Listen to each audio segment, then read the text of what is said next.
இந்த மகரிஷி மீடியாவுக்கு வணக்கம்.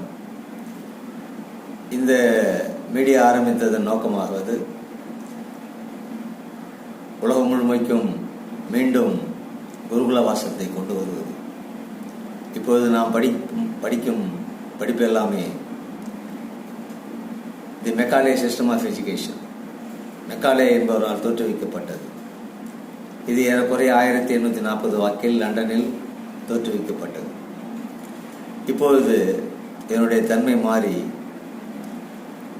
அதிகமாக ரூபாய் செலவு பண்ண வேண்டியதாக இருக்கிறது. அதனுடைய பிரயோஜனமும் மிகவும் குறைவாக இருக்கிறது. எனவே மீண்டும் குருகுல வாசத்தை தோற்றுவிக்கும் காலம் நெருங்கிவிட்டது என்று சொல்லலாம். இப்போது